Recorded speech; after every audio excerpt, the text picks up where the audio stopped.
The following is a presentation of the Belly Up Sports Media Network. 14:20 in the morning, 14 minutes and 20 seconds where the sports talk to get you through your daily commute.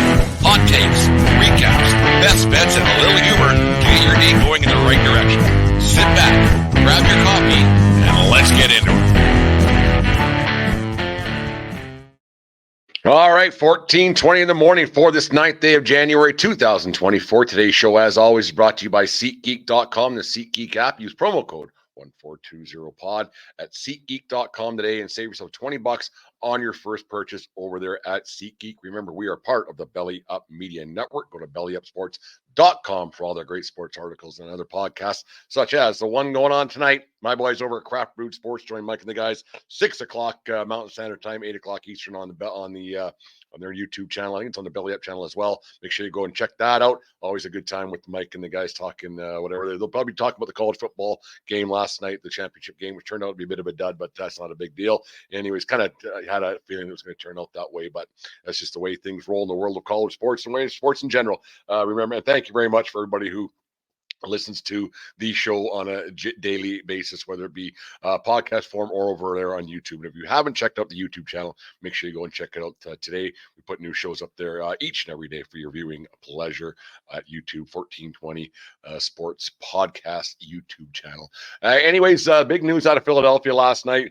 Kind of broke up the hockey world a little bit. A player by the name of Cutter Gauthier, the Flyers' first round pick, 5th overall in 2022. He was traded to the Anaheim Ducks last night. He kind of forced the Ducks or the Flyers' hand a little bit when he said he didn't want to be a Philadelphia Flyer. It all started coming about last summer when he decided to not go to the Flyers development camp in the summer, kind of citing that he was tired from playing the World Championship, a full year of college hockey. Plus, he played at the World Juniors last year for Team USA. As he did this year, he scored 7 goals, 12 points total in 7 games at the World Juniors, leading the Team USA to a gold medal at this recent World Juniors just wrapped up on Friday. But anyways, Gauthier, he basically didn't show up, and he voiced his displeasure that he with the Flyers, saying he didn't want to play there, but he had no intentions of joining the Flyers organization. He didn't really go on to say why. But kind of a stark contrast at the draft day when he said he was made to be a Flyer. He was happy to be a Flyer. He liked the jersey. He liked everything about it. And then, he changed his mind over time. The Flyers tried to meet up with Cutter Gauthier at the World Juniors. He gracefully declined. Didn't really give a reason why.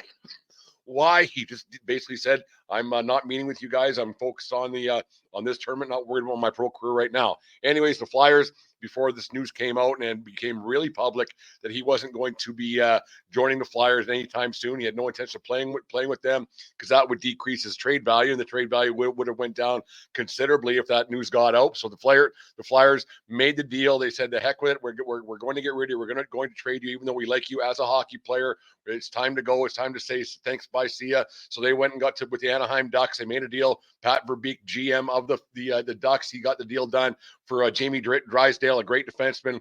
Kind of had some injury problems, but he's going to be a very, very good D-man. It's a 1-for-1 kind of a deal. There's a draft pick involved going the other way as well, but it's a hockey deal that got forced by this Cutter Gauthier kid, which is we can get to that in half a second, but it's a deal that had to get done. The Flyers were forced to do it. The Flyers didn't want this to go public for one reason. They didn't want the trade demands to get out there because, like I said, he didn't want to diminish his trade value, and 2, they didn't need this kid being just in case he did change his mind and wanted to become a Flyer. They didn't need to have the Philly faithful who can be a bit ruthless at times. They didn't want to get that deal out there or this news out there. He didn't want to be a Flyer if he ended up playing for them, because they would have booed him relentlessly, and they would have forced a deal to get rid of him. Because if he didn't want to be a Flyer before, he wouldn't want to be a Flyer if that news got out. So that deal got done, and it's an odd deal. And a lot of people are comparing it to Eric Lindros becoming a Flyer years ago and not wanting to play with the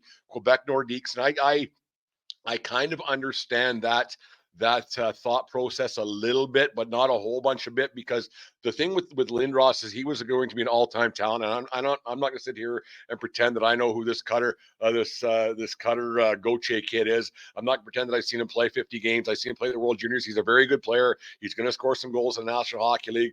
He's going to have a decent career, but Lindros was projected to be a Hall of Famer right when he was playing the Oshawa Generals in junior, and he decided to pull that crap as well with the Sault Ste. Marie Greyhounds, said he wasn't going to go play there. So now you have this Gauthier kid all these years later saying he wasn't going to play for the Flyers. So it's kind of ironic the way that all turns out. But the thing with Gauthier, he didn't say anything at the draft. He didn't say anything before the draft. He didn't say anything after the draft, or he didn't say anything for quite some time. It just over time he decided he didn't want to play there, and the news hasn't been released as to why, and nobody knows why. There's a lot of speculation, but we won't get into that just yet.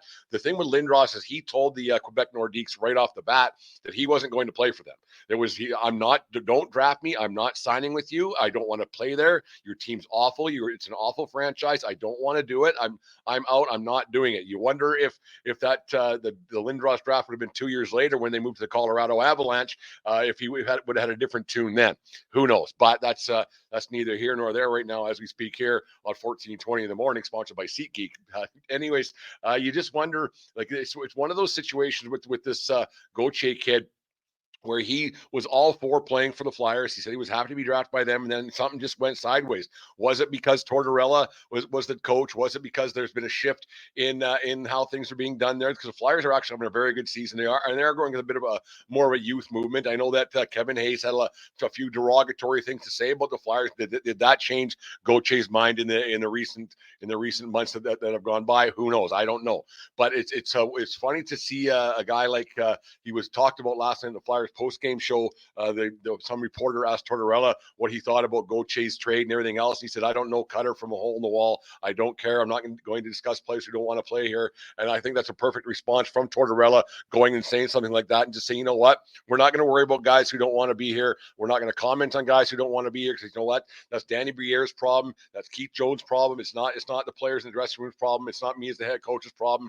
I have to worry about the guys that the 25 guys behind that door, behind that wall, and that are going on the ice every night.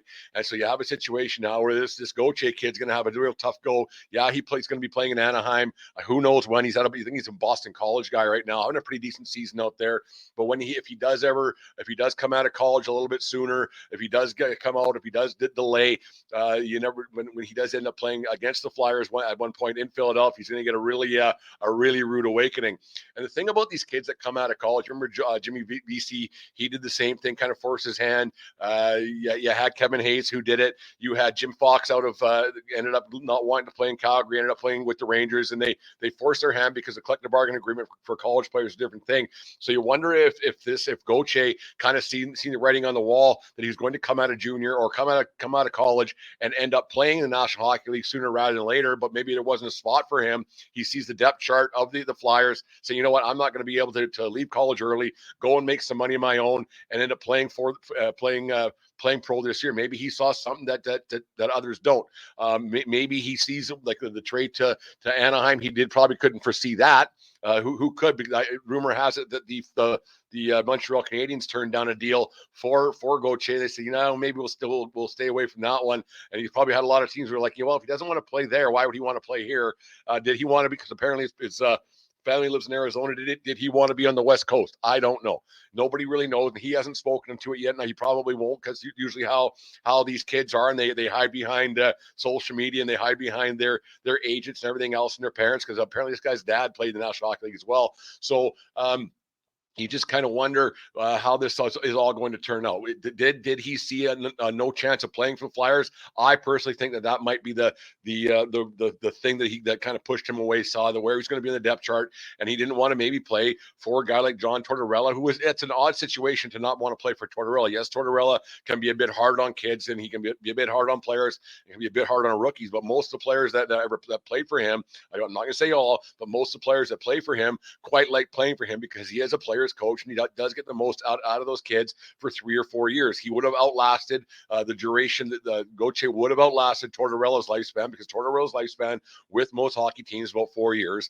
And he went, and by the time Gauthier got out of college and played in the National Hockey League and everything else, he would have outlasted Tortorella's coaching tenure in Philadelphia.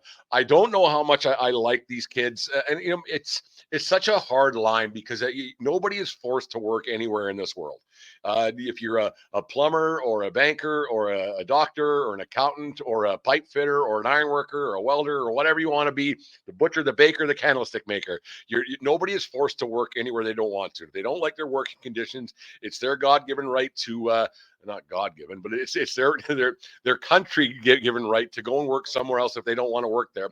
So why is it different for a National Hockey League player? Yes, it is an honor to play in the league. Yes, you do have this one's actually a God-given skill that not many people have, and you have a chance to go out and make some like unbelievable money and do something. And yes, you shouldn't take advantage of that. And yes, you should be thank the good Lord above that you are given that kind of a talent, and you do have an opportunity to play a sport that you love, to go out and make some money, and you're at the highest level, which these National Hockey League players and football players and basketball players and soccer or whatever, baseball, whatever else it may be.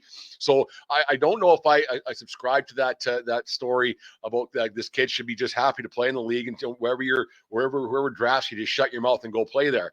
I do think maybe a kid should give it more of a chance. I do think that a kid that once you are drafted and you have said that you want to be a Flyer, that you're made to be a Flyer, and once you have accepted the fact that you are going to be a Flyer at draft day, and you do put that jersey on, I do think you should be obligated to give it a chance. Maybe not sign the contract, but go to these development camps, go to everything that it might be. Because remember, college kids can't sign and go back to college. It's not like junior hockey where you can sign a contract and the team can send you back.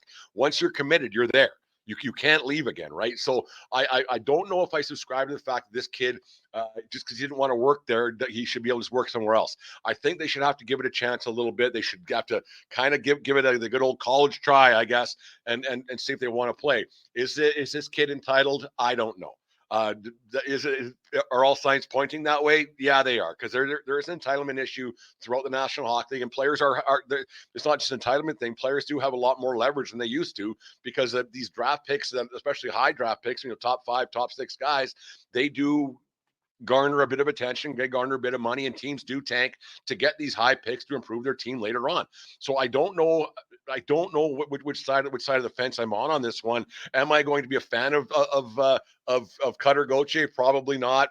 By the time I hear him speak, I'll probably like him even less than I do right now. Like I said, I'm not going to pretend that I know anything about this kid. I just going about what I read last night, heard in the radio this morning. I thought I'd talk about it here on 1420 in the morning.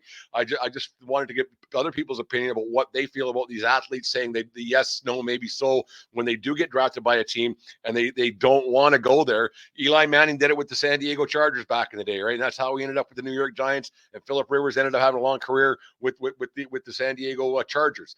So it has happened in the past. It doesn't happen a lot, and most kids end up playing for the team that drafts them, and they usually have some have great marriages, some have marriages that don't last a week and a half. It's just the way things, the way human beings are, not just the way sports and athletes are. If you like, there's a lot of times where you don't want to play somewhere, you just don't want to play there, and it might be just something that simple.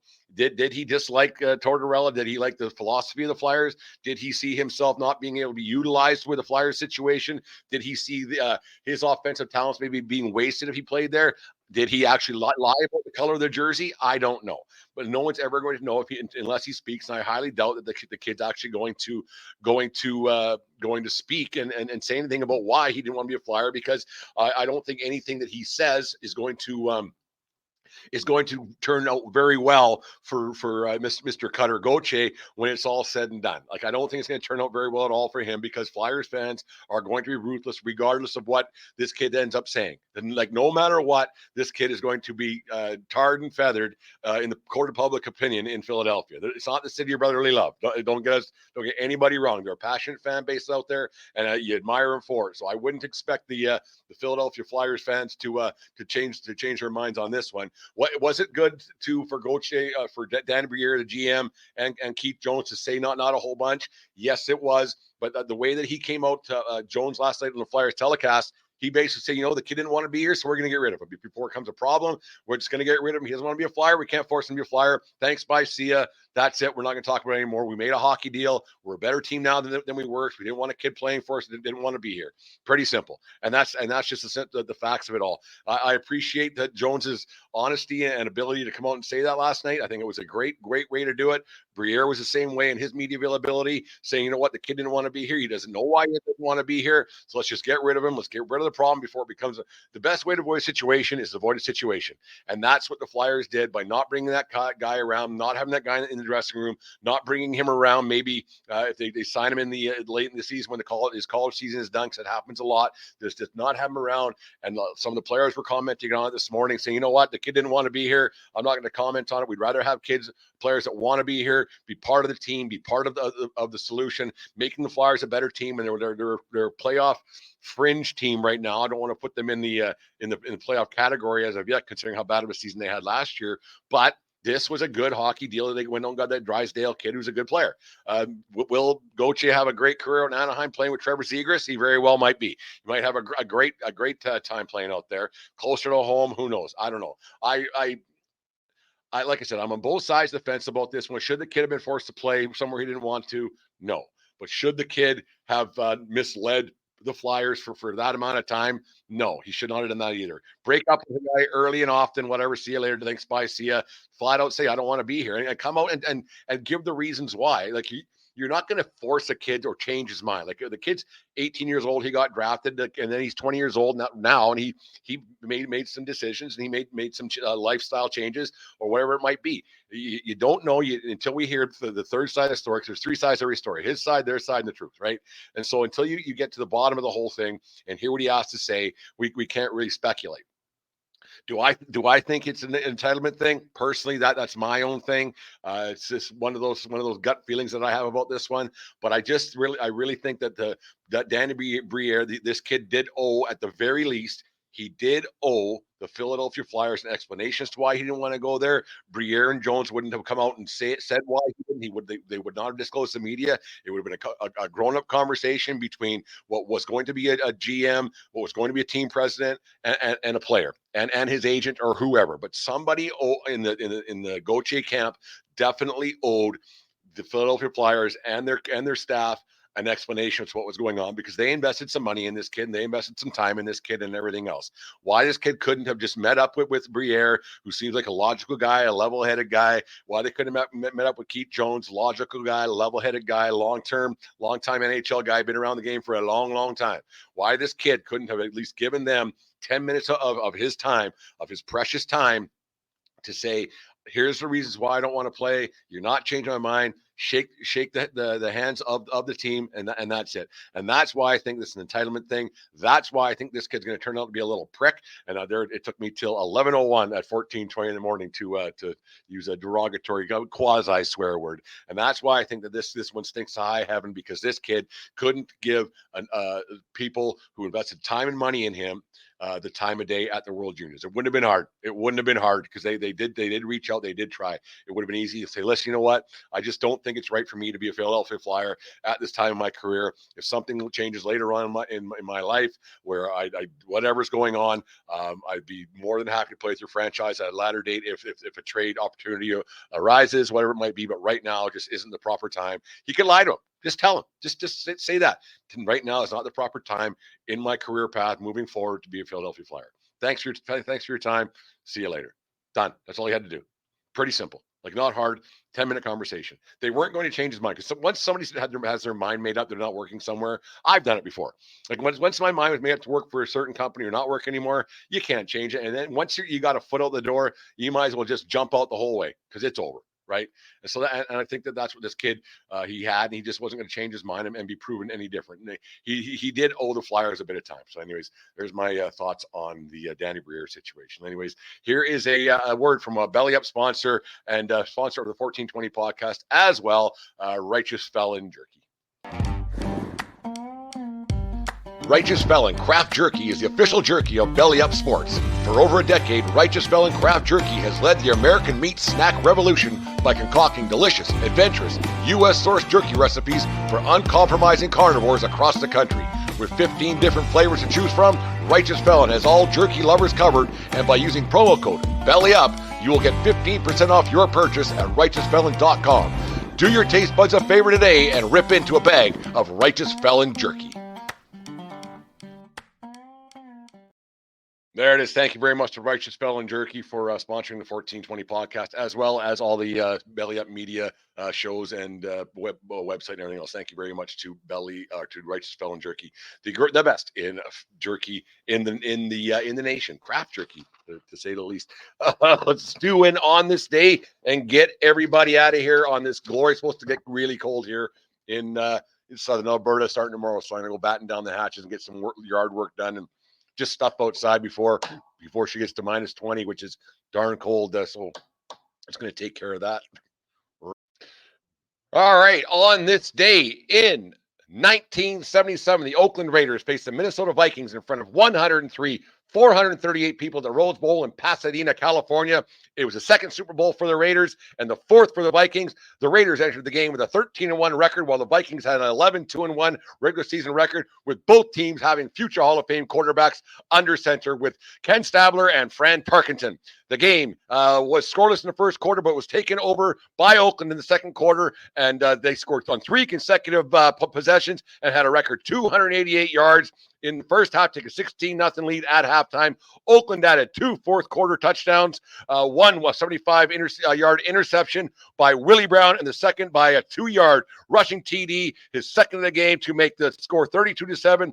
Minnesota scored a late touchdown in garbage time to end the scoring at 32-14. Fred Batelnikov, got that right, was named the MVP of the Super Bowl with 4 receptions, 79 yards.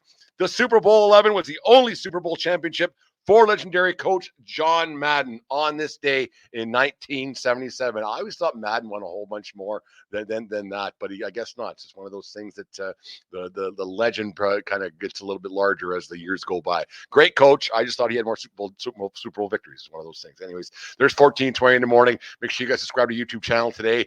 Go over there and check out a bunch of videos, everything else. It's entertaining stuff. Just put a new one up about me and Dave from last night, talking about the situation between the Atlanta Falcons and New Orleans Saints situation on Sunday afternoon after their game. Kind of had a few laughs on that one last night. A little later recording last night, and then it's up there now. And then the podcasts are always up there later on. Once Jim Neutron, Boy Genius, the producer, gets them all tickety-boo and up there with the commercials and everything added to them. So thank you very much, everybody who listens to the show on a daily basis. Make sure you talk to people about the show. That's the easiest way and the best way to share that. We can post all the stuff up on social media we want, but it's people hitting a button on their phone, sending it to somebody else, sends somebody else, sends it to somebody else. So it's one of those things. Anyways, that's it for today. It's 14:20 in the morning. Got a great interview lined up tonight with Eric Kratz of Belly Up Sports. We're going to talk about the New York Yankees off season, grade it a little bit, see how they've done. That'll be up tomorrow's 14:20 in the morning. So make sure you guys check that one out. Eric's got some great stuff up there. He was the Belly Up Writer of the Year. He had some great articles. He's a hardworking kid. He puts a lot of stuff up there at the Belly Up Sports Internet Baseball Writers Association of America. He does a lot of work, so make sure you guys go and check out his baseball articles. Got a few football ones out there as well. Good writer, great writer. I shouldn't say good writer. He's a great writer. He's taken some time out of his busy schedule to join us tonight at 1420 World Headquarters to discuss the Yankees. So it should be a lot of fun. Anyways, that's it for today's show. And remember, it doesn't matter where you are. It's who you're with. Have a great day, folks. We'll talk to you tomorrow.